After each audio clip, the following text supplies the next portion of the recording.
Aconteció que estaba Jesús orando en un lugar, y cuando terminó, uno de sus discípulos le dijo: Señor, enséñanos a orar, como también Juan enseñó a sus discípulos.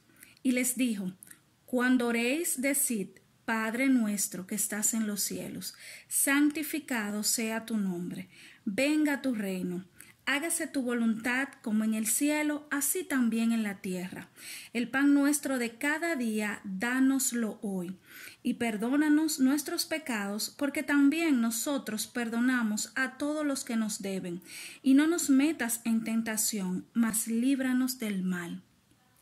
En este pasaje podemos ver cómo los discípulos le piden al Señor Jesús que le enseñe a orar. Esto nos enseña que nosotros podemos aprender a orar. Ahora me voy a detener en este punto para hacer y responder una pregunta. ¿Qué es la oración? Podemos responder de una manera sencilla diciendo que orar es hablar con Dios. Esto quiere decir que cuando oramos entablamos una comunicación con Dios. Hay dos elementos de la comunicación muy importantes que debemos tomar en cuenta, que son el emisor y el receptor. En algunas ocasiones en la oración Dios es el emisor y en otras ocasiones es el receptor. Al igual que nosotros, que en algunas ocasiones en medio de la oración somos el emisor y en otras el receptor. Entonces podemos concluir en este punto que la oración es como una carretera de doble vía, pues en un momento determinado de ella yo hablo y Dios escucha, y en otro Dios habla y yo escucho. Podemos ver un ejemplo de esto en Jeremías 33:3, donde dice: Clama a mí, yo te responderé, y te enseñaré cosas grandes y ocultas que tú no conoces. Otro punto muy importante a tomar en cuenta en la oración como un medio de comunicación con Dios es que debemos hablar el idioma de Dios. Es imposible que dos personas tengan una buena comunicación si no hablan el mismo idioma.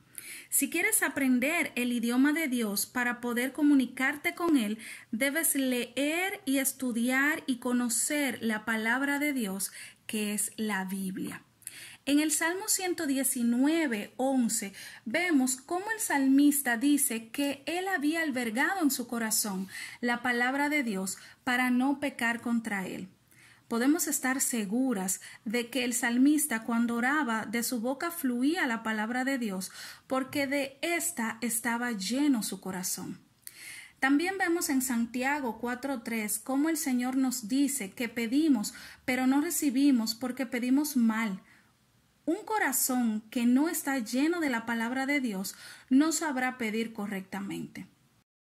Otro punto a tomar en cuenta con respecto a la oración es que ésta debe tener un orden. Si bien es cierto que al orar tenemos una comunicación sincera con Dios, no es menos cierto que ésta debe seguir el orden que vemos establecido en la palabra de Dios.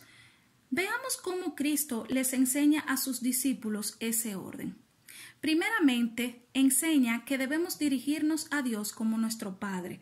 Vemos en el versículo 2 que dice: Padre nuestro que estás en los cielos. Luego dice que debemos glorificar el nombre de Dios. Sigue diciendo: santificado sea tu nombre. También dice que debemos de pedir que se establezca el reino y la voluntad de Dios. Y en ese mismo pasaje, en el versículo 2 dice: venga tu reino, hágase tu voluntad, como en el cielo, así también en la tierra. También dice el Señor Jesucristo que debemos incluir las peticiones personales de nosotros, nuestras necesidades. Y vemos en el versículo 3 que dice: el pan nuestro de cada día, dánoslo hoy. También dice, para concluir, que pidamos que nos perdone nuestros pecados. En el versículo 4 dice: perdona nuestros pecados, porque también nosotros perdonamos a todos los que nos deben. Al final dice que pidamos que nos mantengamos en obediencia a Él y que nos libre del mal. Y vemos cómo finaliza el versículo 4 diciendo: y no nos metas en tentación, mas líbranos del mal. En nuestro próximo estudio estudiaremos más detalladamente estos aspectos del orden que lleva la oración según el ejemplo que nos dio nuestro Señor Jesucristo. Pero antes, quiero dejarte con el reto de que a través de este estudio del día de hoy evalúes tu vida de oración. Que Dios te bendiga.